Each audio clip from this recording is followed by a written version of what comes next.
C-130 rolling down the strip. C-130 rolling down the strip. Airborne daddy gonna take a little trip. Airborne daddy gonna take a little trip. Mission unspoken, destination unknown. Mission unspoken, destination unknown. Don't even know if we're ever coming home. Don't even know if we're ever coming home. Stand up, hook up, shuffle to the door. Stand up, hook up, shuffle to the door. Jump right out and count to 4. Jump right out and count to 4. If my main don't open wide, if my main don't open wide, I've got a reserve by my side. I've got a reserve by my side. And if that one should fail me too, and if that one should fail me too, look out, ground, I'm a-coming through. Look out, ground, I'm a-coming through. And if I die on the old drop zone, and if I die on the old drop zone, box me up and ship me home. Box me up and ship me home. Tell my girl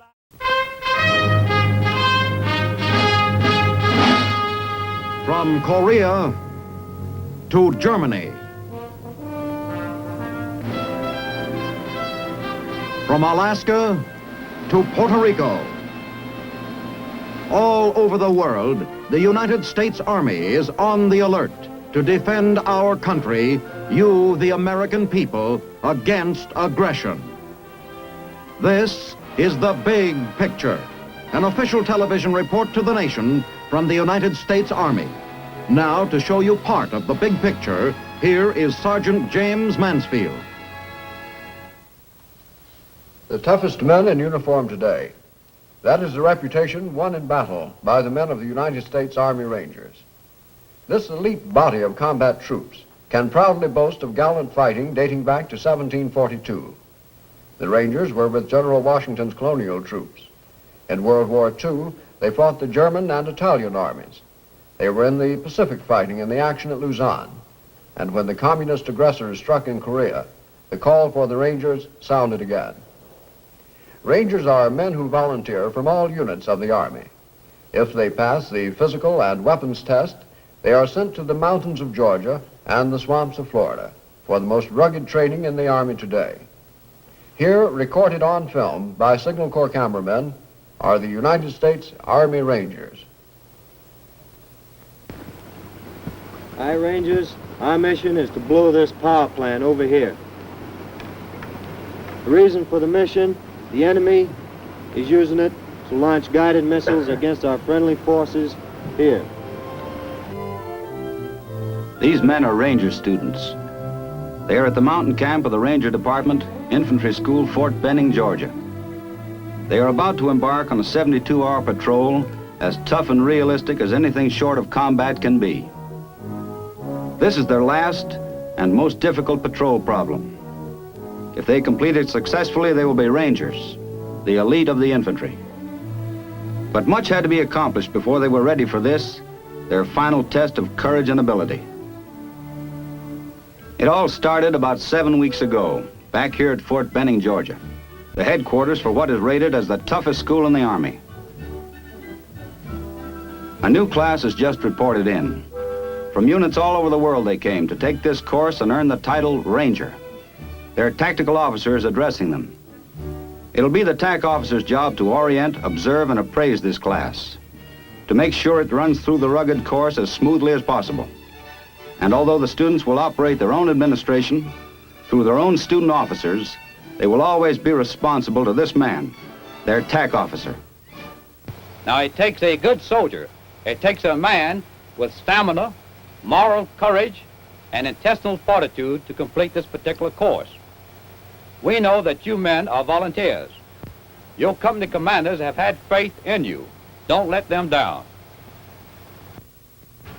Company, change, halt! The Ranger Department believes in the buddy system.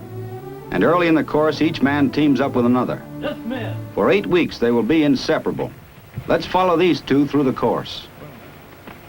Hey, how about having a cigarette, boy? Thanks, I will. Yeah, I see by a patch you're from the 508. Yeah, head second. No kidding. See, I used to be in second myself. You know Sergeant Applin over there? Yeah, he's first sergeant, head second. I know him well. Say, my name's Ricketts. Bill Brayman here. Glad to know Say, you. what'd say we be buddies through this ranger course? All right, might as well, I guess. You will find that everything here is done on the double. Cross-country running builds the kind of endurance you need to keep going day and night out on patrol. The bayonet classes strengthen bodies and encourage esprit, as well as teach the technique of the long knife. Teaching. That's the emphasis here at Fort Benning. Teach the men what to do. They will have plenty of opportunity to apply what they have learned when they start leading their own patrols through the swamps of West Florida and over the mountains of North Georgia. Learning how to use demolitions is important to a ranger. He must become familiar with all types and still maintain a healthy respect for the danger involved. Knowledge and care are the two prerequisites to success in handling such high-powered stuff.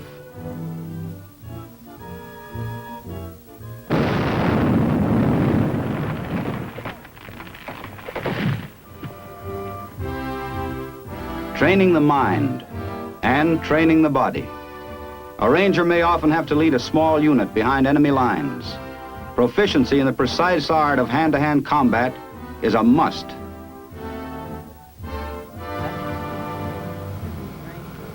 All right, the infantry men will take up the overhead drill. I really want to hear you sound off, make plenty noise and chatter. All right? Here's 1, 2, and 3. Ho! Hey, guy! Hey, guy! Ready to go now, that over shoulder throw on my command. Here's 1, 2, and 3 on the over shoulder throw. Ho!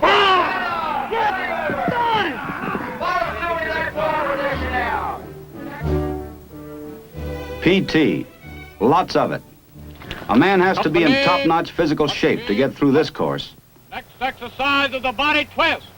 5 repetitions. Starting position. Ho! In cadence. Exercise. 1, 2, 3. 1. 1, 2, 3. 2. 1, 2, 3. 3. And so the Fort Benning phase of instruction is almost over. This has been merely preparation for the tougher training that lies ahead. 200 miles further south along the Gulf Coast of Florida. Attention! Ho! It's about a 6-hour bus ride and the class gets an early start. The Florida camp of the Ranger Department is located at Auxiliary Field 7, Eglin Air Force Base, 35 miles from civilization. It is here in this desolate wilderness of scrub oak, slash pine, and cypress swamp that the Ranger students will get their first taste of day and night patrolling. The camp commander, Major Simons, in his welcoming address, left no doubts as to the difficulties to be expected. We believe that a prerequisite to successfully completing the course is to be able to operate in a sound tactical manner after you've been put under extreme physical strain. To be able to have your mind work when your body is tired. As far as we're concerned, an infantryman is limited by only one thing, what he's got in his guts and what he's got in his head. We think that before you're through here, you'll find that you can push yourself and force yourself to go a great deal further than you've ever gone before, or that you thought it was possible for you to go. Are there any questions? After the major got done, it was double time over to an outdoor class on survival. Here is where you learn to live off the land. A palmetto can be a source of nourishment if you know what to do. Not much left from the size plant we started with. This is it, man. This is what you eat. Here, take a try and see how it tastes. Tough and not too tasty, but it can keep you going. Survival also means knowing the ways of the wildlife in the area. This big diamondback can put you out of commission for keeps. Learn to recognize him well. On the other hand, if you play your cards right, well, rattlesnake meat is a gourmet's delight and costs a pretty penny. You're in luck. This one's for free. There are lots of snakes around here, but the majority are harmless. To prove the point, every student handles one. Ranger, you don't seem happy with the situation. But then neither does your little friend. Speaking of little friends, here's another one you might meet any day, or night for that matter. He's really just a baby. So much mouth and all so hungry looking. You can take what pleasure you may from the cold fact that no Ranger students have been lost down alligator gullets yet.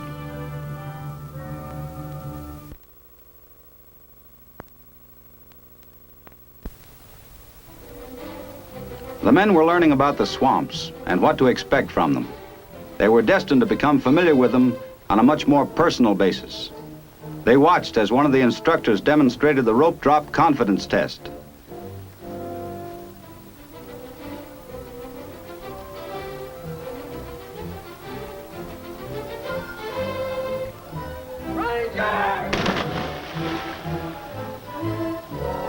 The confidence tests, a prerequisite to graduation, are well named.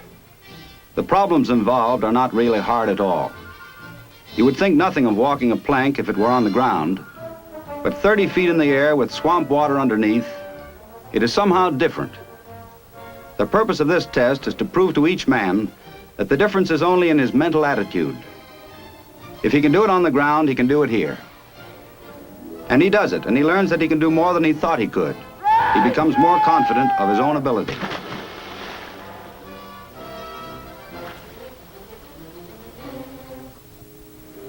But the bulk of the time here is spent in patrol activity. Every patrol is organized and carried through by the students. But with every patrol, there is an observer, an officer instructor from the Ranger Department. During the problem, he gives no advice, corrects no errors, he merely observes. As soon as the patrol is over, he holds his critique. This is where mistakes are brought to light and learning accomplished. Here, a Ranger combat patrol moving through the swamps by day clashes with some of the enemy. Infantry school personnel wearing the distinctive uniform and playing the part of aggressors.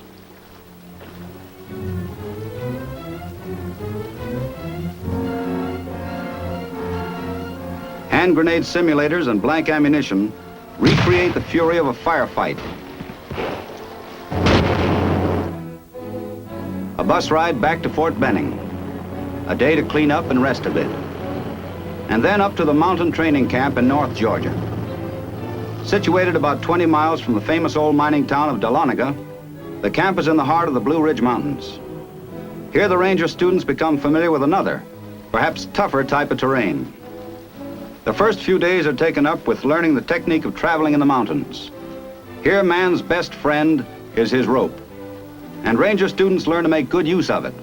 This is a rope bridge for getting across a narrow ravine.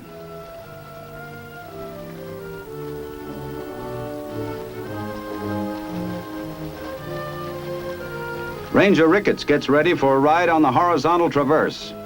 This is a method for sending men and material over rough terrain, the easy way.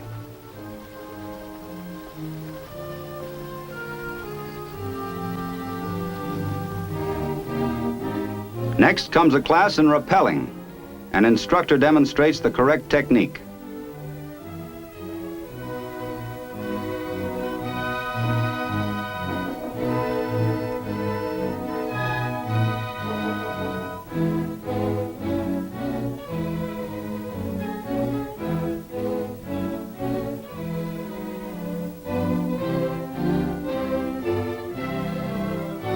Rappelling is the mountaineer's method of descending a sheer cliff. It is dangerous only if you don't know what you're doing. The Ranger Department instructors make sure every student knows well what he is about. Goober, the camp mascot, says he'll take a rain check anyhow. But the class moves over and down the cliff. They may have to use this technique someday.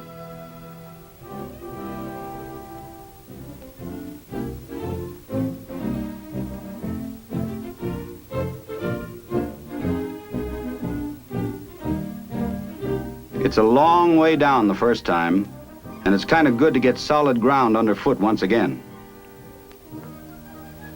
The mountain camp has their own brand of confidence test, casually called the death slide.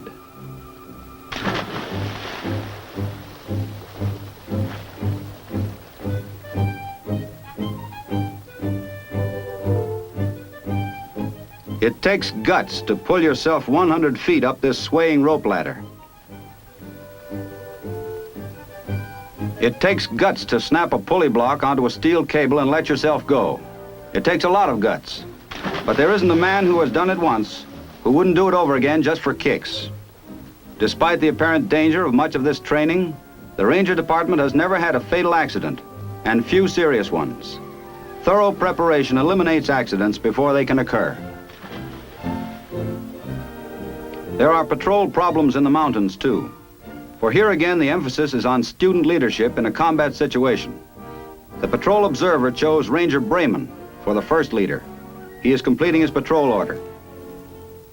Now, every man will carry his rifle except Ranger Juarez. He will carry his light machine gun. Ranger Sanders will be his ammo barrel. And every man will have his hands and face thoroughly blackened. And anything that will rattle or make noise will be securely tied down, because we're traveling at night. They've got 50 miles from this point to the objective. Now this is 50 miles we've got to go, and it's pretty rough territory.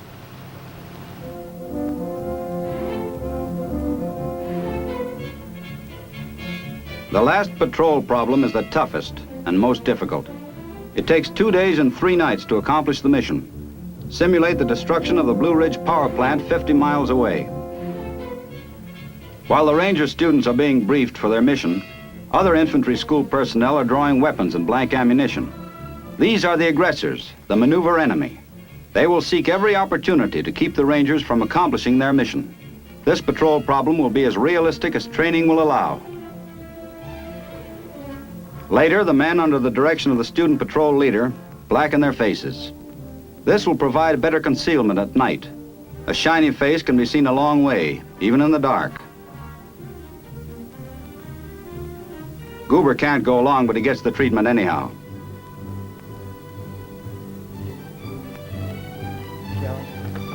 Then the patrol draws the equipment that Ranger Brayman has specified they should carry. If he has forgotten anything, they will have to do without. The observer makes no corrections. The students will run this patrol problem from start to finish. Sanders, rifle, machine gun ammo. Take it. Greenberg, demolitions and rifle.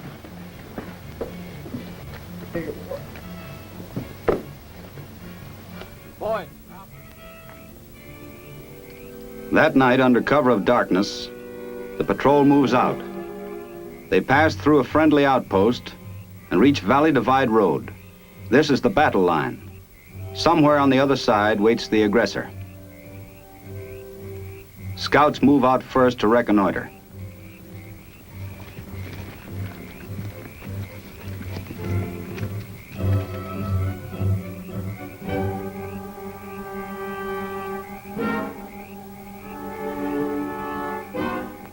All clear.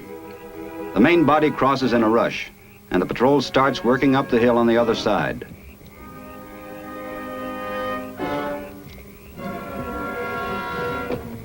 Then, aggressor outpost. That's it! That's it!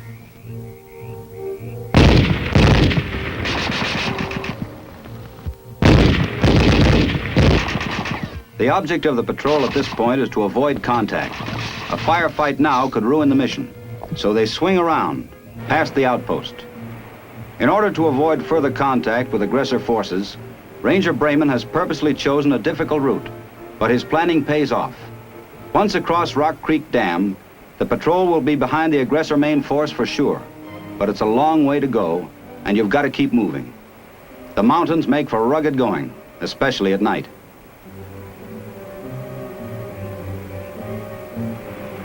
The area is full of fast water. It's cold and tricky underfoot, but you keep pushing.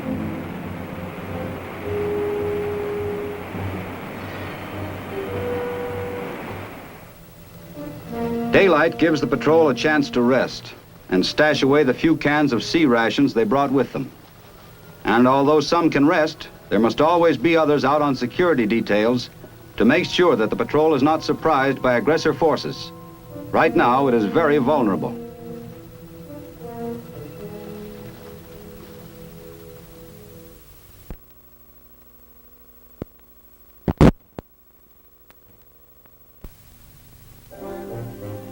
The next night finds the patrol on the move once more. The observer has selected a new leader. They have reached the Toccoa River and the point is searching for an easy crossing. He spots Swan Bridge. Then he moves up for a closer look.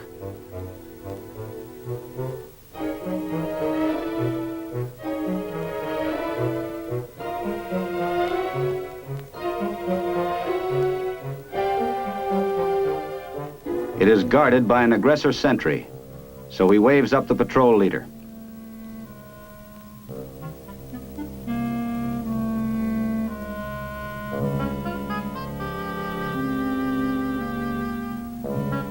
The patrol leader decides that there may be other aggressors in the area. There's nothing for them to do but move back downstream and make a wet crossing. 2 men have gone ahead to secure the other side. Now the main body moves across.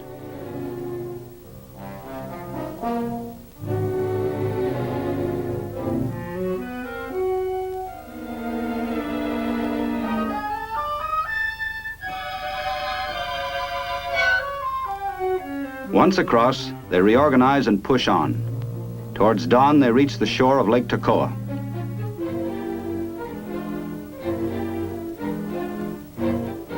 A quick glimpse at the map tells the patrol leader that he's just about where he should be. Down the lake a few miles is their objective, the Blue Ridge power plant. But soon it will be light, so they will camp here on a finger of land.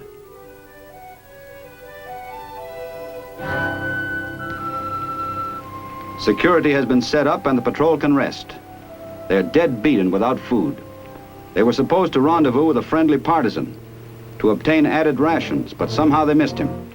Perhaps he was never there.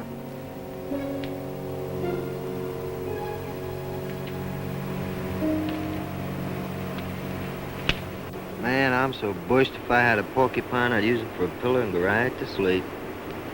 If I had a porcupine, I'd eat him. Yeah, it does seem like our last can of sea rations about 10 years ago. Well, anyway, we made it to the lake. Tonight we'll blow the power plant, then it's all over but the critique. Ah, we'll make it. The next night, there is a new patrol leader, Ranger Ricketts. As soon as it's dark, they move out towards the objective. Okay, there she is. I want you to place your security in a perimeter on the high ground to our rear, placing a machine gun on the right flank to cover our assault on the power plant. I'll lead the assault group down this draw to our front. Got it? Right.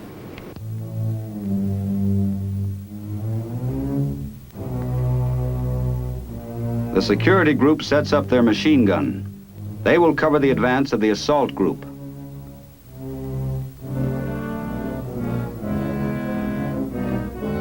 Ranger Ricketts leads the assault group up with care. Everybody's tired, bone tired, and hungry enough too.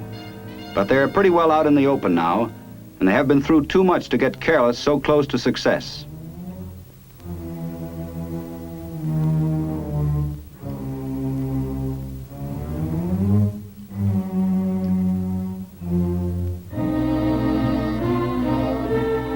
Every man knows exactly what to do. Each has a job that was specified back at the base camp when Ranger Brayman gave his patrol order. In the assault group, there will be a 2-man demolition team. Ranger Ricketts will dispose of the aggressor sentry. The rest of the men will act as security.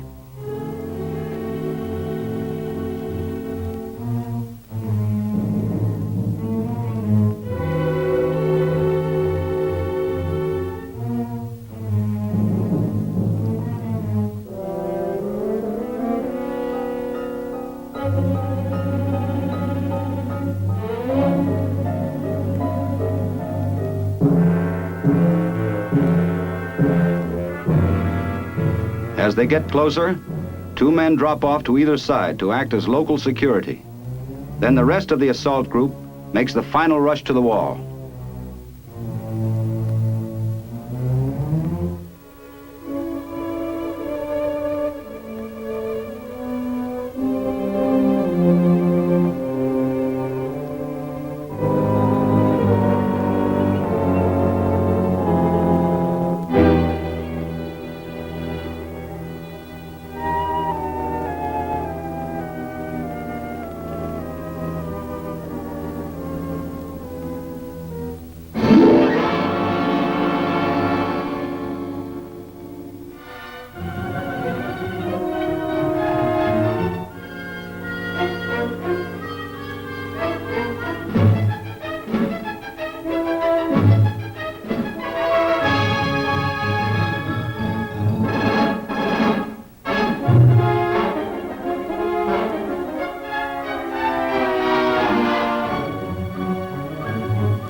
dummy charge is set inside the installation. Then the patrol takes off, picking up their security on the way.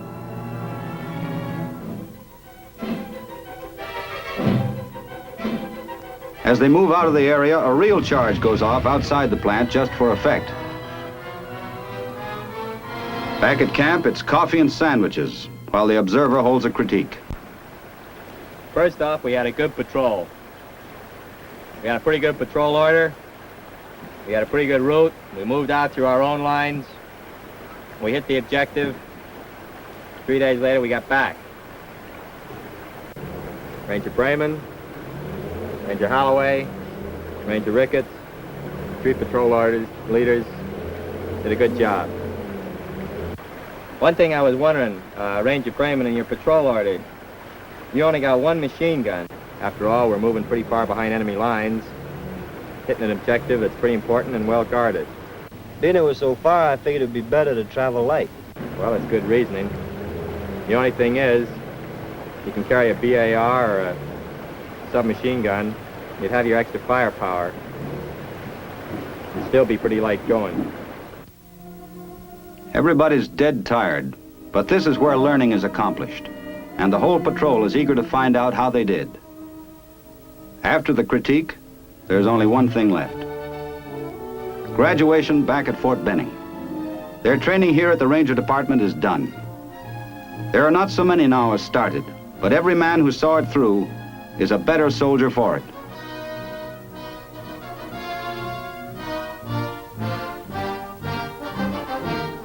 Even Goober learned a lot.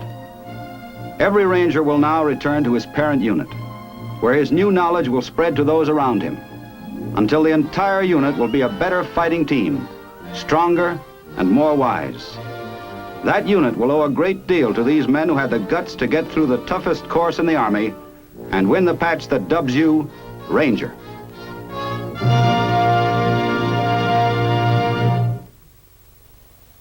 Their training completed, men of the Rangers are rejoining their units, proud to carry on their traditions as the hardiest and most daring fighters in the history of warfare.